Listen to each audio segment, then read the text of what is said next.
Hello मित्रों, स्वागत है एक और नए वीडियो में। बायोमॉलिक्यूल्स फाइनली ख़त्म हो चुका है। प्रोग्रेस अपडेट के लिए एक छोटी सी वीडियो बना रहा हूँ मैं। लगभग 185 या 184 दिन बचे हैं जेई मेंस के एग्ज़ाम के लिए, जो 2027 को होने वाला है। एंड अगर इस गति से चलता रहा मैं तो जनवरी में तो ये नहीं हो पाएगा सिलेबस कंप्लीट। जनवरी तक भी नहीं हो पाएगा। नवंबर दिसंबर तो छोड़ो ही, जनवरी तक भी नहीं हो पाएगा, क्योंकि बहुत ही बेकार स्पीड में चल रहा हूँ मैं। पता नहीं, जो सारी चीज़ें मैंने प्लान करी थी, लाइक एक एक चीज़ें वो नहीं हो पा रही हैं। कुछ भी नहीं हो पा रही है ढंग का। खाली बस एक बायोमॉलिक्यूल्स हो पाया, वो भी इतने दिनों बाद। एक सही में भाई, यहाँ पे अगर मैं दिखाऊँ तो जो मैंने ये सारी चीज़ें प्लान करी थी, लाइक कि सॉलिड्स फ्लूइड्स वगैरह ख़त्म हो जाएंगी, ये सारी चीज़ें जुलाई में ख़त्म करनी थी मुझे। जुलाई में ये भी ख़त्म करने थे, और ये भी लाइक आज 20 जुलाई हो चुकी है एंड कुछ नहीं हो रखा है मेरा।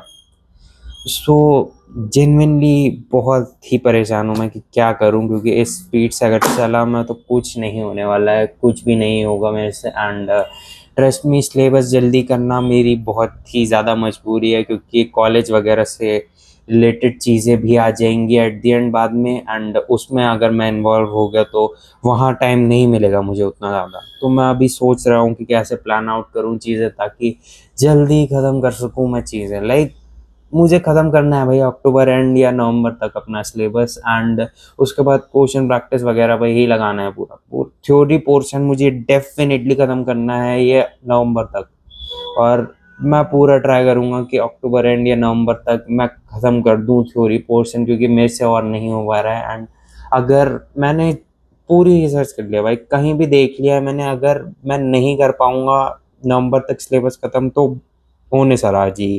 क्योंकि पहली बात, सिलेबस इतना सारा है एंड मुझे पूरा ही कंप्लीट करना है, हर एक चैप्टर कंप्लीट करना है। सो हाँ, बहुत हेक्टिक होने वाली हैं चीज़ें। एंड उसके लिए मुझे कुछ ना कुछ तो प्लान करना ही पड़ेगा, कैसे मैं मैनेज करूँगा। एंड इवन कॉलेज के साथ तो और ज़्यादा हेक्टिक हो जाएंगी चीज़ें, टाइम भी नहीं मिल पाएगा मुझे। एंड वापस से फॉर्म में आना है भाई, जिसमें मैं अच्छे खासे घंटे खींच दूँ एंड एक मेजर चंक ऑफ पोर्शन हटा दूँ अपने साइड से, क्योंकि बस ख़त्म करना है भाई मुझे। एंड उसके बाद मुझे क्वेश्चन प्रैक्टिस वगैरह एंड मॉक टेस्ट वगैरह पे लगना है, क्योंकि मॉक टेस्ट का मैंने जहाँ भी देख लिया, अगर मैं मॉक टेस्ट अभी भी दूंगा तो उसका कोई फ़ायदा नहीं होने वाला है। एंड अगर मैं पार्ट टेस्ट दूंगा तो पार्ट टेस्ट का भी फ़ायदा नहीं होने वाला है, क्योंकि पिछली बार मैंने बहुत सारे पार्ट टेस्ट दिए थे एंड कुछ नहीं होता भाई। हाँ, बहुत सारे नहीं, पर थोड़े बहुत पार्ट टेस्ट तो दिए ही थे। मुझे पता है भाई, पार्ट टेस्ट से कुछ नहीं होता है एकदम ही। आप जब तक फुल लेंथ मॉक टेस्ट नहीं दोगे, कुछ नहीं आने वाला आपको। ना आप एनालिसिस कर पाओगे, ना आप ये देख पाओगे कि हर चैप्टर से अलग अलग कॉन्सेप्ट से सवाल आ रहे हैं, तो उन्हें कैसे मैनेज करना है। क्योंकि पार्ट टेस्ट में आप खाली गिने चुने टॉपिक्स पर फोकस करते हो एंड पूरा जो सिलेबस होता है वो तो रिवाइज ही नहीं हो पाता है। एंड ऑब्वियसली जो चैप्टर आपके चल रहे होते हैं उन्हीं में उलझ के रह जाते हो आप।